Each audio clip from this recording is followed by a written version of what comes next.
Haleluya, puji Tuhan, salam sejahtera dalam kasih Tuhan kita Yesus Kristus untuk kita semua pada hari ini. Senang sekali dapat bertemu di hari yang indah dan berbahagia ini, karena kita sama-sama akan berbagi firman Tuhan dan menikmati firman-Nya. Siapkan hati kita yang terbaik untuk bisa ditabur dengan firman yang terbaik. Puji Tuhan, firman Allah pada hari ini saya ambil dalam kitab Mazmur pasal yang ke-33 ayat 18 dan ayat yang ke-19. Saya bacakan untuk kita semua Mazmur 33 ayat 18 dan ayat yang ke-19.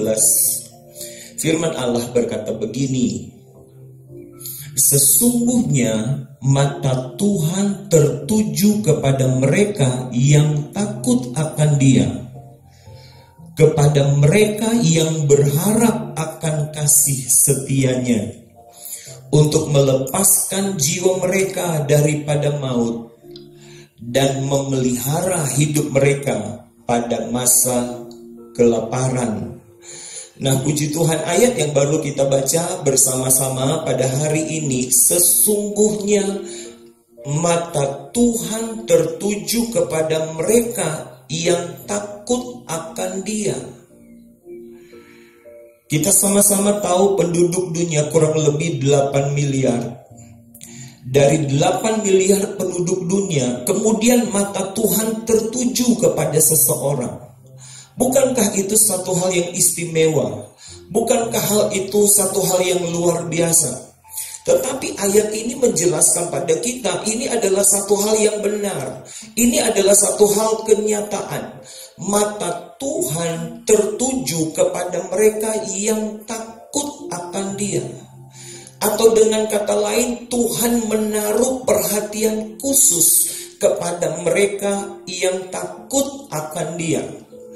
Berarti saudara kekasih dalam Tuhan, kalau kita takut akan Tuhan, maka perhatian Tuhan itu ada pada kita. Kalau kita takut akan Tuhan, maka mata Tuhan itu tertuju kepada kita. Jadi dengan kata lain, berarti betapa istimewanya takut akan Tuhan. Nah, kalau kita baca dalam Amsal pasal yang ke-8 ayat yang ke-13, Amsal pasal 8 ayat yang ke-13 berkata begini: takut akan Tuhan ialah membenci kejahatan. Jadi ciri dari orang yang takut akan Tuhan itu adalah dia membenci kejahatan. Kalau kita lihat dalam terjemahan lama, takut akan Tuhan itu menjauhi kejahatan. Saudara-saudara, untuk zaman sekarang, untuk hidup menjauhi kejahatan itu tidak mudah. Sebab kalau kita baca dalam Matius pasal 24 ayat yang Matius 24 itu ayat yang ke-12, itu dosa makin bertambah-tambah. Kita begitu mudah sekali untuk berbuat dosa. Kita begitu mudah sekali untuk jatuh dalam dosa. Bahkan kalau kita baca dalam kitab Keluaran, ketika orang Israel akan keluar dari tanah Mesir tapi dihalangi oleh orang-orang Mesir dan Raja Mesir, maka ada satu kali Tuhan kirim kegelapan. Dan kegelapan itu bisa diraba, kata Alkitab. Itu sebenarnya adalah nubuatan berganda. Itu terjadi waktu lalu, tapi itu juga terjadi untuk generasi kita. Kegelapan itu bicara tentang kejahatan. Kegelapan itu bicara tentang dosa. Dosa yang bisa diraba. Artinya apa? Semua orang tidak perlu cari dosa. Semua orang hidup di sekitar dari dosa. Begitu mudah sekali untuk berdosa. Begitu mudah sekali untuk hidup dalam kejahatan. Tapi perhatikan baik-baik firman Allah yang sangat indah yang kita dengar pada hari ini. Mata Tuhan tertuju kepada orang yang takut akan Dia. Mata Tuhan itu tertuju kepada orang yang benar, orang yang menjauhi kejahatan. Di hari-hari ini tidak ada pilihan lain, saudara kekasih dalam Tuhan. Mari kita mulai hidup benar. Mari kita mulai punya komitmen untuk menjauhi kejahatan. Nah, ada hal yang indah kalau kita lihat dalam kitab Daniel pasal 1 ayat yang ke-8. Kisah di sana Daniel, Sadrak, Mesak, dan Abednego. Mereka disuruh untuk makan makanan raja. Tetapi Alkitab berkata Daniel bersama dengan Sadrak, Mesak, dan Abednego berketetapan untuk tidak menajiskan diri dengan makanan raja. Karena makanan raja itu sudah dipersembahkan kepada berhala. Artinya apa? Orang yang hebat, orang yang luar biasa. Mata Tuhan itu tertuju kepada mereka yang punya ketetapan hati. Untuk apa? Untuk tidak menajiskan diri mereka dengan dosa. Hari-hari ini rohani kita harus bertambah. Bukan sekedar rajin ibadah, bukan sekedar rajin berdoa, tetapi rohani kita harus makin kuat. Harus ada di hati kita punya ketetapan. Harus ada tekad, harus ada komitmen di hati kita. Untuk apa? Mulai hidup tidak menajiskan diri. Kita hidup di lingkungan yang berdosa. Begitu mudah sekali kita jatuh dalam dosa. Dosa itu ada di mana-mana. Tapi firman Allah yang kita sudah dengar dan kita baca bersama-sama, mata Tuhan tertuju kepada mereka yang takut akan Tuhan. Hari-hari ini perlu dibangkitkan orang-orang yang takut akan Tuhan. Hari-hari ini perlu dihidupkan orang-orang yang punya roh takut akan Tuhan. Orang-orang yang menjauhi kejahatan. Orang-orang yang betul-betul komitmen hidup benar. Nah, kalau kita takut akan Tuhan, maka berkat pada ayat yang ke-19 berkata begini, untuk melepaskan jiwa mereka daripada maut. Kita hidup di hari-hari ini di mana maut itu merajalela. Kita hidup di hari-hari ini di mana sangat mudah sekali untuk mati. Kalau kita lihat dalam Alkitab, saudara kekasih dalam Tuhan, menjelang kedatangan Tuhan itu didahului dengan 7 meterai. Dari 7 meterai, 5 meterai ini bicara tentang kematian. Meterai pertama itu kuda putih. Itu bicara tentang pekabaran Injil yang disertai dengan pencurahan Roh Kudus besar-besaran. Itu baik dan positif untuk kita. Tapi lihat ketika kita mulai masuk pada meterai yang kedua. Meterai kedua itu kuda merah. Kuda merah ini bicara tentang kematian diakibatkan oleh peperangan. Sekarang bangsa-bangsa mulai memproduksi, mulai membuat senjata-senjata nuklir, bom-bom yang bisa mematikan jumlah orang yang begitu banyak. Belum lagi ada senjata-senjata kimia. Jadi dengan kata lain, kalau terjadi peperangan, kita sangat mudah sekali untuk mati. Itu meterai kedua. Meterai ketiga, kuda hitam. Kematian diakibatkan oleh kelaparan. Meterai keempat, kuda hijau kuning. Itu kematian diakibatkan oleh karena wabah, oleh karena sampar. Meterai kelima, kematian diakibatkan oleh karena kita mempertahankan Injil. Bahkan kalau kita lihat meterai yang keenam, itu kematian yang diakibatkan oleh alam. Akan terjadi gempa bumi dahsyat. Selama ini yang terjadi gempa bumi itu baru dalam ukuran biasa-biasa. Tapi kalau kita akan tiba pada ukuran firman Tuhan, gempa bumi dahsyat. Saudara bisa bayangkan apa yang akan terjadi akibat dari gempa ini. Akan begitu banyak bangunan itu akan hancur. Ada begitu banyak bangunan itu akan runtuh. Akan terjadi tsunami besar-besaran. Berapa banyak akan terjadi korban jiwa. Bukan hanya itu, akan terjadi matahari itu akan jadi gelap. Kalau matahari jadi gelap, dunia ini akan jadi gelap. Ada orang-orang tertentu yang paranoid dengan gelap.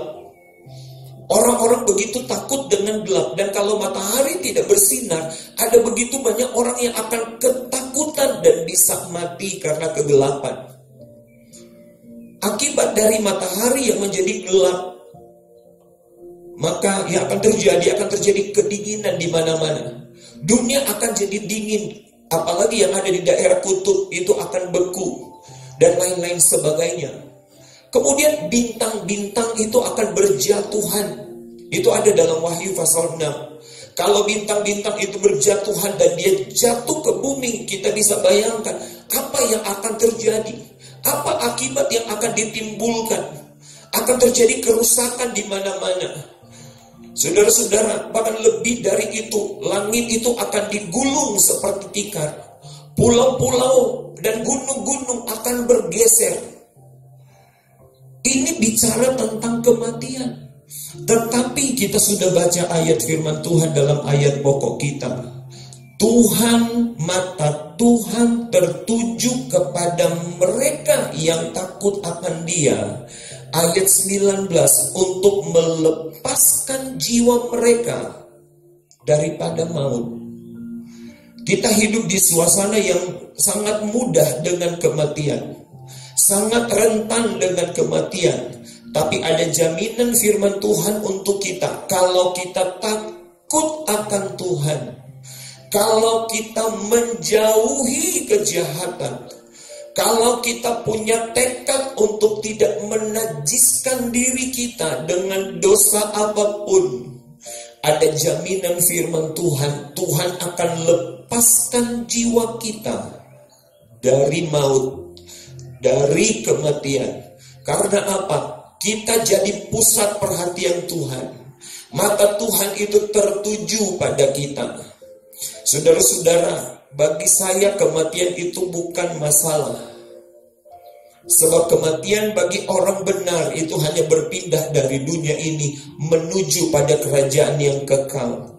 Sesungguhnya kita tahu dunia ini bukan Firdaus. Dunia ini lembah air mata. Dan salah satu arti dari ayat ini adalah kalau kita takut akan Tuhan, kalau kita menjauhi kejahatan, kalau kita hidup benar, maka Tuhan akan bebaskan jiwa kita.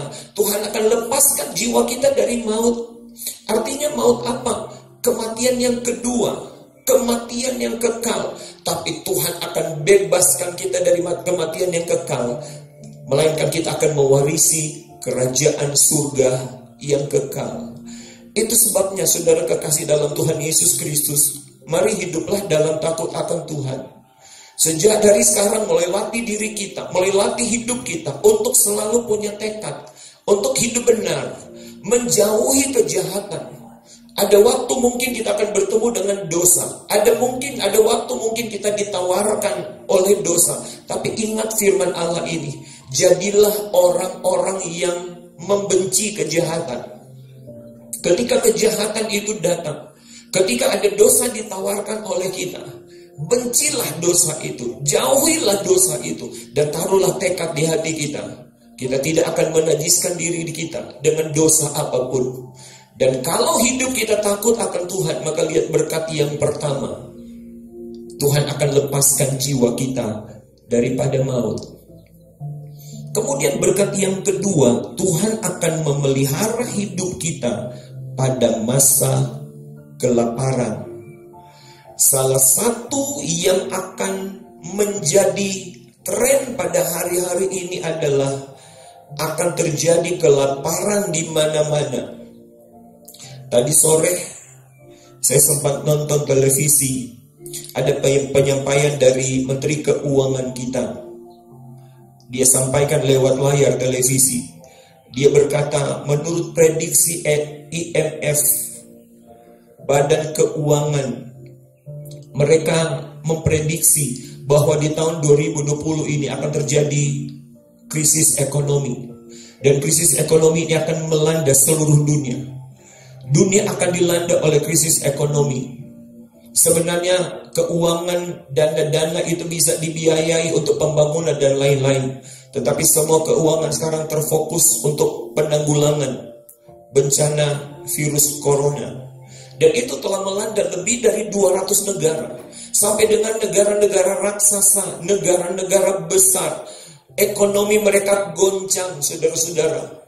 Dan di hari kemudian, kalau kita lihat dalam kitab Wahyu, salah satu penggenapan yang akan terjadi menjelang kedatangan Tuhan, kalau kita lihat dalam kitab Wahyu pasal yang ke-6, ini meterai yang ketiga. Kalau kita baca dalam Wahyu pasal yang ke-6, Kita baca mulai dari ayat yang kelima. Dan ketika anak domba itu membuka meterai yang ketiga, aku mendengar makhluk yang ketiga berkata, "Mari." Dan aku melihat sesungguhnya ada seekor kuda hitam, dan orang yang menungganginya memegang sebuah timbangan di tangannya. Ayat yang ke-6.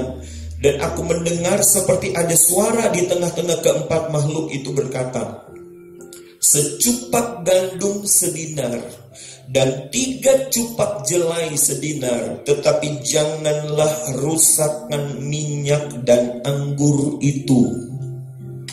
Akan datang satu waktu, secupak gandum itu harganya akan menjadi 1 dinar. 1 cupak gandum kira-kira 1 liter kalau untuk kita, 1 liter beras. Dan 1 dinar itu adalah upah kerja sehari untuk orang Israel. Kita sekarang upah kerja kita dalam sehari 125.000 sampai 150.000.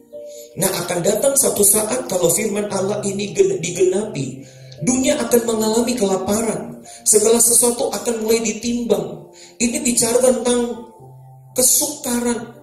Ini bicara tentang kelaparan. Kelaparan, saudara-saudara. Dan akan datang pada satu titik di mana 1 cupak gandum atau 1 liter beras itu akan dibeli dengan nilai harga upah kerja dalam 1 hari.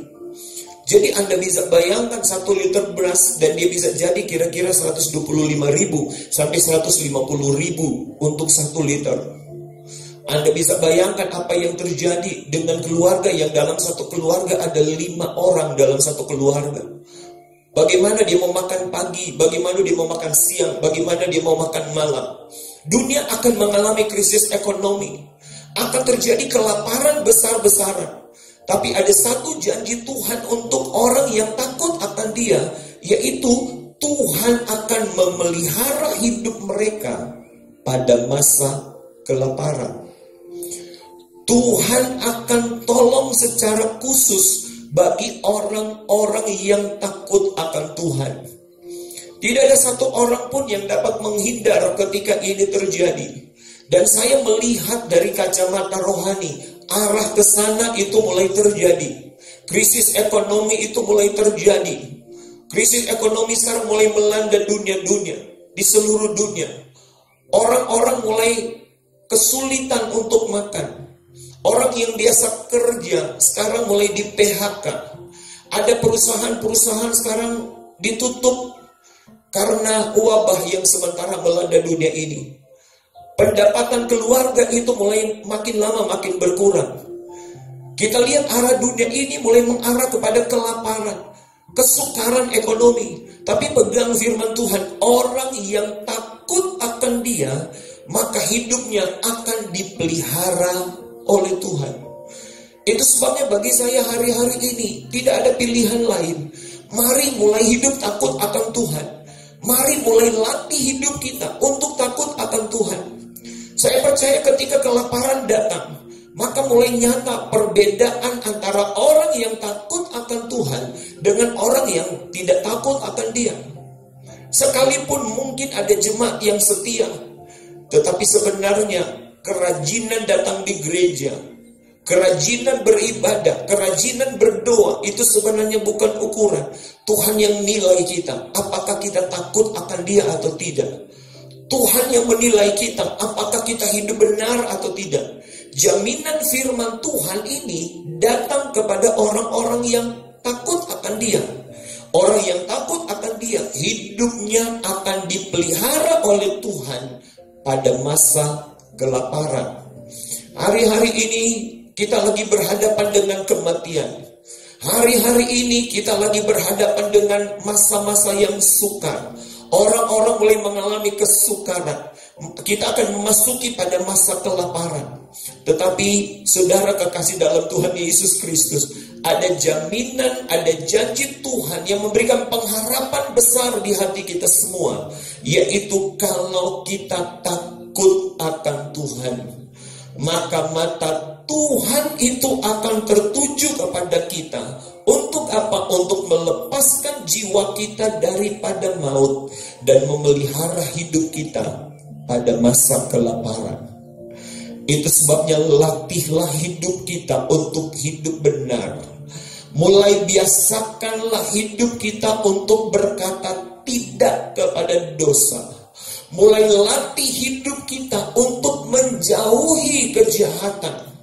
Mulai ajar hidup kita untuk membenci setiap dosa. Sebab ketika kita hidup benar, ketika kita hidup takut akan Tuhan, maka jaminan Tuhan itu akan jadi bahagian hidup kita.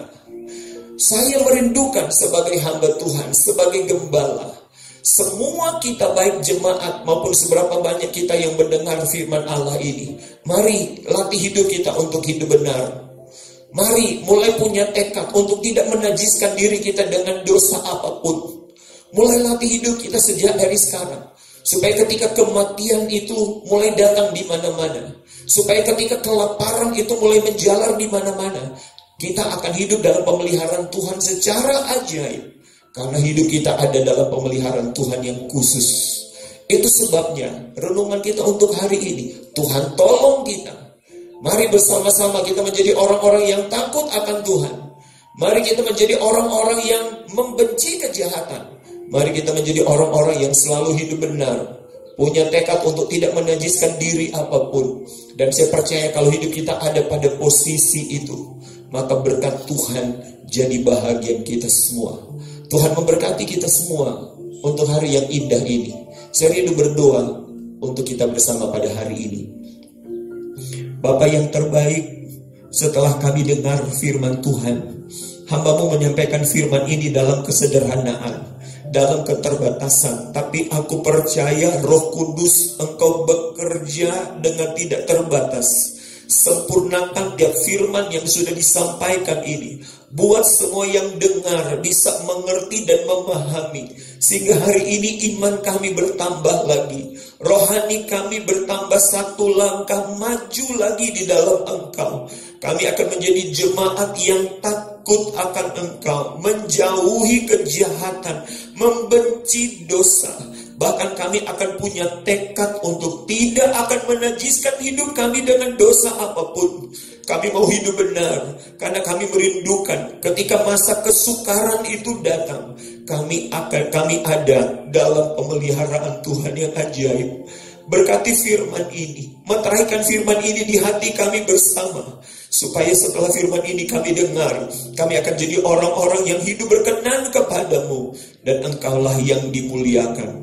Terima kasih, ini jadi doa kami. Kami berdoa bersyukur alaskan di dalam nama Yesus Tuhan dan Juru Selamat kami. Haleluya. Amin.